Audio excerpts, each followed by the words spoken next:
Good morning all of you. आज हम पीयूष प्रभा का सेकंड चैप्टर सत्य का प्रयोग पढ़ने जा रहे हैं। सत्य का प्रयोग मोहनदास करमचंद गांधी द्वारा रचित एक आत्मकथा है। गांधी जी का जन्म 2 अक्टूबर 1869 में गुजरात के पोरबंदर नामक स्थान पर हुआ था। गांधी जी भारतीय स्वतंत्रता आंदोलन के प्रमुख नेता थे। इन्होंने सत्याग्रह के माध्यम से ब्रिटिश हुकूमत के अत्याचारों के प्रतिकार में महत्वपूर्ण भूमिका निभाई थी। इनके सत्याग्रह की नींव अहिंसा के सिद्धांत पर आधारित थी। आज पूरा संसार इन्हें महात्मा गांधी के नाम से जानता है। नेताजी सुभाष चंद्र बोस ने रंगून रेडियो के माध्यम से गांधी जी को राष्ट्रपिता कहकर संबोधित किया था। देश में प्रतिवर्ष इनका जन्मदिवस गांधी जयंती और विश्व में अंतर्राष्ट्रीय अहिंसा दिवस के रूप में मनाया जाता है। इनका निधन 30 जनवरी 1948 को हुआ। तो आइए पढ़ते हैं पाठ सत्य के प्रयोग। सत्य का प्रयोग महात्मा गांधी द्वारा रचित आत्मकथा जो 5 अंशों में विभाजित है। इसका पहला भाग है सभ्य पोशाक में। गांधी जी अपनी पढ़ाई के लिए विदेश जाते हैं और वहाँ पर उन्हें सभ्य बनने की सनक भी चढ़ती है, लेकिन उसके साथ साथ वो अन्नाहार पर भी विशेष बल देते हैं। अन्नाहार यानी शाकाहार यानी वेजिटेरियन। गांधी जी ने अनेक पुस्तकें पढ़ी थी इस विषय में। डॉक्टर एलिसन्स की पुस्तकें पढ़ी थी और उसके साथ ही इन्होंने अनेक पैगंबरों के जीवनी भी पढ़ी थी, जिसमें उन्होंने ये पाया कि अन्नाहार के माध्यम से व्यक्ति स्वस्थ तो रहता ही रहता है, उसकी मानसिक शारीरिक बुद्धि भी श्रेष्ठ रूप से चलती है, मानसिक या शारीरिक रूप से भी पूर्णतः स्वस्थ रहता है। अतः उनका अन्नाहार पर विशेष जोर बढ़ता ही चला गया। हालांकि उनके दोस्त मानते थे कि अगर गांधी जी मांस नहीं खाएंगे, मांसाहारी नहीं रहेंगे, तो वो सभ्य नहीं बन पाएंगे, कहीं ना कहीं पिछड़ जाएंगे। एक बार गांधी जी के दोस्त उनके एक होटल में ले जाते हैं खाना खिलाने के लिए, लेकिन गांधी जी वहाँ इसी कारण नहीं खा पाए कि उनके मन में संशय आ जाता है कि होटल में कहीं ना कहीं कुछ ना कुछ गड़बड़ हो सकती है। सूप जब उनके सामने आया तब उन्होंने सबसे पहले कहा, क्या ये शुद्ध शाकाहारी है? उनके मित्र ने कुछ नहीं कहा और गांधी जी चुपचाप उठकर वहाँ से चले गए और वो इधर उधर टहलते टहलते शाकाहारी भोजन का पवित्र भोजनालय की तलाश करने लगे। लेकिन रात होने की वजह से उन्हें कुछ भी खाने को नहीं मिला और वो भूखे पेट ही सोए। उनके मित्रों ने भी उन्हें कोई दबाव नहीं डाला। फिर वो समझ गए कि गांधी जी मांसाहार ग्रहण नहीं कर सकते, किंतु अन्नाहार होने के पश्चात भी गांधी जी के मन में एक सभ्य बनने की सनक चढ़ गई और इस सनक को पूरा करने के लिए इन्होंने विविध उपाय किए। सबसे पहले इन्होंने अनेक तरह की अंग्रेजी तरह की इन्होंने पोशाकें सिलाई और पोशाकें सिलाने के पश्चात इन्होंने टाई बांधना शुरू किया। इन्होंने अपने बालों को विविध प्रकार से बनाने की कला भी सीखी। इसी के साथ इन्होंने नृत्य की, वायलिन बजाने की और लच्छेदार भाषण देने की कक्षाएं भी प्रारंभ की। इतना सब होने के पश्चात गांधी जी अपना समय इसमें व्यतीत करने लगे। सारा का सारा समय अध्ययन की बजाय इन सारे सभ्य बनने की सनक में व्यतीत करने लगे। एक दिन डॉक्टर बेल साहब ने इनके कानों में घंटी बजाई अर्थात इन्हें जागृत किया और कहा कि यहाँ आप किस लिए आए हैं? यहाँ तुम विद्या अर्जन के लिए आए हो और तुम्हारी प्रमुखता यही है कि यहाँ रहते हुए तुम विद्या को अर्जित करो। ये जो टीम टाम है अर्थात ये जो सारा काम तुमने शुरू किया है, ये जीवन के किसी भी पड़ाव में हो सकता है। आज ही तुम्हें ये जरूरी नहीं है। तुम यहाँ अभी विद्यार्जन करो और शिष्टाचार और ज्ञान ही जो है सभ्यता का सबसे बड़ा सूचक है। व्यक्ति ज्ञान प्राप्त कर लेता है तो उसमें शिष्टाचार आ जाता है और ये ही वो गुण है जो व्यक्ति को सभ्य बना सकते हैं। ये और बाकी तो सारे के सारे बाह्य आवरण है जिसे हम जीवन के किसी भी मोड़ पर सीख सकते हैं। गांधी जी ने उनके द्वारा बताई गई बात को समझा, माना और जो सभ्यता की सनक उन पर सवार हुई थी वो धीरे धीरे उनकी समाप्त हो गई और अब वो सभ्य बनने की जगह विद्या अध्ययन करने लगे। तो इसका दूसरा भाग है बलवान से भिड़ंत। बलवान से भिड़ंत में बताया गया है कि गांधी जी ने लॉ की डिग्री जब प्राप्त कर ली थी तो वो दक्षिणी अफ्रीका में इसकी प्रैक्टिस कर रहे थे। उसी दौरान उन्होंने वहाँ पर पाया कि काले और गोरों के बीच बहुत भेदभाव किया जाता है। गोरों को किसी भी अपराध पर सजा नहीं मिलती है, जबकि कालों को थोड़ी सी अपराध के लिए कठिन सजा दी जाती है, भयंकर सजा दी जाती है। इतना भेदभाव देखने के पश्चात गांधी जी के मन में ये आया कि मैं इससे जरूर लड़ूंगा, इन बलवानों से मैं जरूर लड़ूंगा, और वो बलवानों से भिड़ जाते हैं।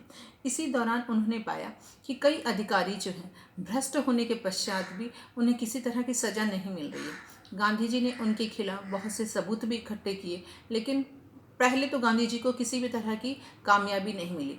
ये सब देखकर गांधी जी को वकालत से नफरत होने लगी कि जिस वकालत को हम न्याय के लिए प्राप्त करते हैं वही अन्याय का साथ दे रही है वकालत, तो ऐसी पढ़ाई और ऐसी शिक्षा का क्या फ़ायदा।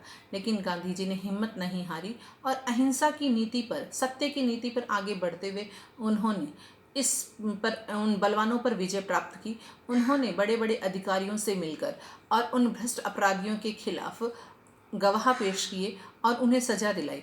हालांकि वो ये मानते थे कि मनुष्य और उनका काम दो भिन्न वस्तुएं हैं, अर्थात मनुष्य अलग है और उसका काम अलग है, और अच्छे काम के प्रति हमेशा आदर और बुरे काम के प्रति हमेशा तिरस्कार होना चाहिए।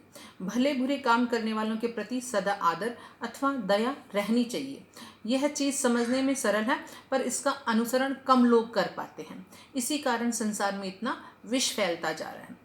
गांधी जी के सत्य के मूल में हमेशा अहिंसा रही थी। वो हर क्षण ये अनुभव करते थे कि जब तक अहिंसा हाथ में नहीं आती तब तक सत्य मिल ही नहीं सकता। उनका कहना था कि व्यवस्था या पद्धति के विरुद्ध झगड़ना शोभा देता है, पर व्यवस्थापक के विरुद्ध झगड़ना अपने आप के विरुद्ध झगड़ना है। अर्थात कोई भी व्यक्ति जो है अपनी माँ की कोख से अपराधी नहीं जन्मता, उसे ये समाज की परिस्थिति, व्यवस्था ही अपराधी बनाती है। अतः हम उस व्यवस्था के खिलाफ लड़ेंगे तो व्यक्ति सुधर सकता है। अगर हम किसी एक व्यक्ति के खिलाफ लड़ते हैं तो वो व्यक्ति समाप्त हो जाएगा, हम उसे सजा दिला देंगे, लेकिन वो व्यवस्था तो वैसी की वैसी रहेगी, टस टस से मस नहीं होगी। समाज से अगर बुराई को ख़त्म करना है तो बुरे व्यक्ति के साथ नहीं, उस बुराई के साथ लड़ना चाहिए। अगर हम ऐसा करेंगे तो इस संसार से जरूर जो है बुराई समाप्त होगी ही होगी। इस प्रकार उन्होंने बलवान से वो भिड़ गए थे गांधी जी। इसका थर्ड है आत्मिक शिक्षा। आत्मिक शिक्षा का अर्थ है कि जिस तरह मनुष्य को शारीरिक और मानसिक और बौद्धिक शिक्षा दी जाती है, ठीक उसी तरह आत्मिक शिक्षा भी प्राप्त करनी चाहिए। विद्यार्थियों को आत्मिक शिक्षा देने के लिए गांधी जी को भरसक प्रयत्न करना पड़ा। पहले तो उन्होंने धर्म ग्रंथों का आधार लिया कि धर्म ग्रंथों के आधार पर उनमें सद्गुणों का विकास होगा, किंतु गांधी जी ने शीघ्र ही जान लिया कि आत्मिक शिक्षा एक बिल्कुल भी अलग विभाग है। इसमें बालकों को सिखाने के साथ साथ उनके चरित्र का विकास भी करना अति आवश्यक है। इन्होंने ये गांधी जी ने कहा कि मैंने ये सुन रखा था कि आत्मिक शिक्षा जो है चौथे आश्रम में प्राप्त की जा सकती है। चौथा आश्रम यानी संन्यास आश्रम, जबकि आत्मिक शिक्षा तो प्रथम आश्रम ब्रह्मचार्य आश्रम में ही प्राप्त की जा सकती है। आश्रम चार तरह के होते हैं: ब्रह्मचार्य आश्रम, गृहस्थ आश्रम, वानप्रस्थ आश्रम और संन्यास आश्रम। प्रत्येक की अवस्था 25 वर्ष है, तो यहाँ पर चरित्र निर्माण तो प्रथम 25 वर्ष में ही हो जाते हैं। तो गांधी जी का मानना था कि ब्रह्मचार्य आश्रम में ही आत्मा का विकास होता है और चरित्र का निर्माण होता है। तो गांधी जी बार बार ये सोचते थे कि आत्मिक शिक्षा किस प्रकार दी जाए। इसके लिए वो कभी बच्चों से भजन गवाते थे, कभी नीति संबंधी पुस्तक पढ़ाते थे, किंतु गांधी जी को इनसे भी संतोष नहीं हुआ।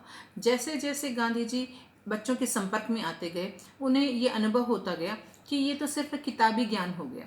शरीर की शिक्षा जिस प्रकार शारीरिक कसरत के द्वारा होती है, बुद्धि की बौद्धिक कसरत के द्वारा होती है, ठीक उसी प्रकार आत्मा की शिक्षा भी आत्मिक कसरत के द्वारा ही प्राप्त की जा सकती है। आत्मिक कसरत का अर्थ है शारीरिक या मानसिक विकास नहीं, अपितु चारित्रिक विकास।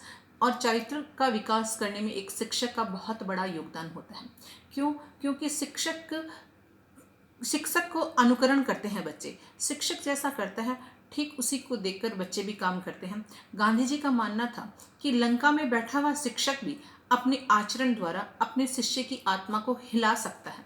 गांधी जी कहते थे, अगर मैं स्वयं झूठ बोलूं और अपने शिष्य से ये अनुमान करूं, ये आशा लगा के रखूं कि वो सच बोले, तो ये एक नीरा स्वप्न होगा। क्यों? क्योंकि शिक्षक जैसा आचरण करते हैं बच्चे उसका अनुकरण करते हैं। इसलिए शिक्षक के ऊपर ये बहुत बड़ा एक भारी कदम, और ये शिक्षक के ऊपर बहुत बड़ा भारी काम है कि वो बच्चों में आत्मा का, चरित्र का विकास करें। गांधी जी एक उदाहरण देते हुए बता रहे हैं कि उसी आश्रम में एक बच्चा था जो बहुत शैतान था, बहुत ऊधम मचाता था। किसी भी शिक्षक से वो डरता नहीं था। गांधी जी ने भी उसे समझाने का बहुत प्रयास किया, किंतु वो बच्चा नहीं माना। एक दिन गांधी जी जब कक्षा में उसे पढ़ा रहे थे, तब वो बहुत शैतानी कर रहे थे। गांधी जी को गुस्सा आया और उन्होंने उसे 2 डंडे से पिटाई कर दी उसकी। जब गांधी जी उसको पीट रहे थे तो गांधी जी की आंखों में आंसू थे। शिष्य ने ये सब कुछ देख लिया था और ये देखने के पश्चात शिष्य ने उसके पश्चात कभी भी कक्षा में उधम नहीं मचाया, कभी भी शैतानी नहीं की। वजह सिर्फ दंड नहीं था, वजह था गांधी जी की आंख में आंसू। अर्थात कोई भी शिष्य ये बर्दाश्त नहीं कर सकता कि उसकी वजह से उसके शिक्षक की आंखों में आंसू आए। तो यहाँ गांधी जी ने एक प्रयोग किया। प्रयोग ये किया कि शिष्यों को, विद्यार्थियों को सिर्फ दंड देकर ही नहीं सुधारा जा सकता। शिष्यों को सुधारने के लिए अनेक और प्रयत्न भी किए जा सकते हैं। उसके माध्यम से भी हम शिष्यों को सुधार सकते हैं, बदमाश बच्चों को सुधार सकते हैं। तो दंड की प्रक्रिया एकमात्र ऐसी प्रक्रिया नहीं है जिसके माध्यम से बच्चों को सुधारा जा सके। इस प्रकार गांधी जी ने भरसक प्रयत्न कर और आत्मिक विकास अर्थात चरित्र के निर्माण में महत्वपूर्ण भूमिका अदा की। इसका अगला पार्ट है शांति निकेतन में। गांधी जी राजकोट स्थित शांति निकेतन में गए। वहाँ शांति निकेतन में गांधी जी विद्यार्थियों और अध्यापकों से मिलते हैं, जहाँ पर सभी ने गांधी जी पर बहुत प्रेम बरसाया। वहाँ की सादगी, कला और सुंदरता को देखकर गांधी जी भी गदगद हो उठे।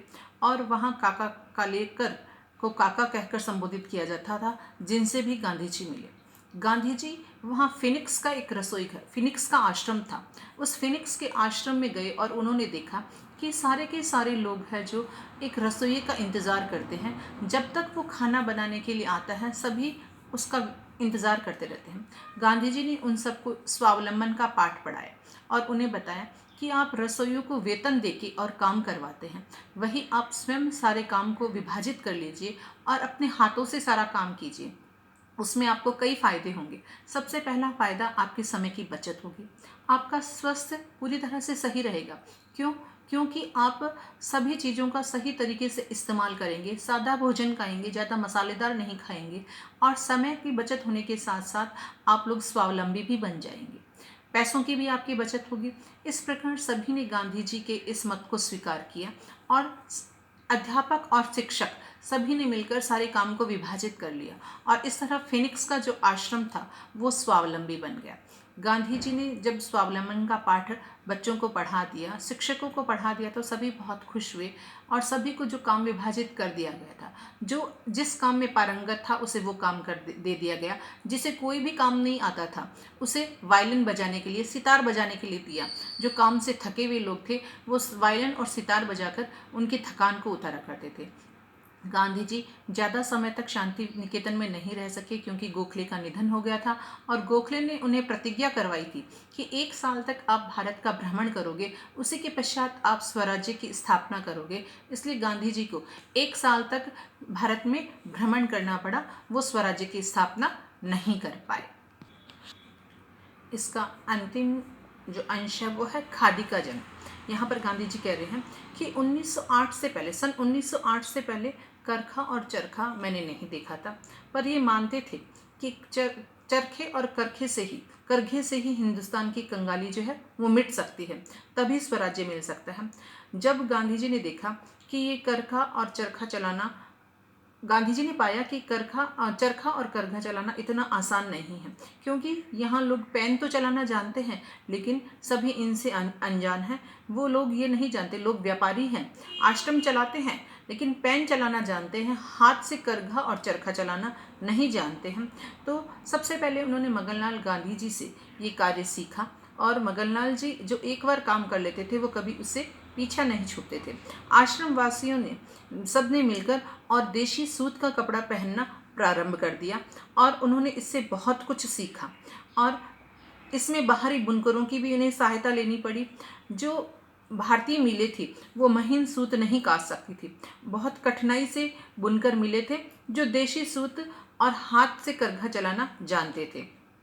इस प्रकार सभी ने मिलकर हाथ करघे को और चरखे चलाने को जन्म दिया और इसमें सबसे पहले जो महत्वपूर्ण हाथ था वो गांधी जी का ही था। गांधी जी मानते थे कि पराधीनता इसी से दूर हो सकती है। उन्होंने विदेशी मिलों का बहिष्कार किया और देशी कार्य की स्थापना की यहाँ पर। और कालिदास वकील एक औरत को लेकर आए थे जो बहुत होशियार थी और जिसका नाम गंगाबाई था। गंगाबाई से मुलाकात करने के पश्चात गांधी जी ने इस कार्य को तीव्रतर रूप से आगे बढ़ाया और वह बड़ी हिम्मत वाली और समझदार औरत थी। इस प्रकार गांधी जी की चरखे की गोच की भटकने की प्रतिज्ञा पूरी हुई और गांधी जी ने भारत में खादी को जन्म दिया, जो भारत की उन्नति का एक मार्ग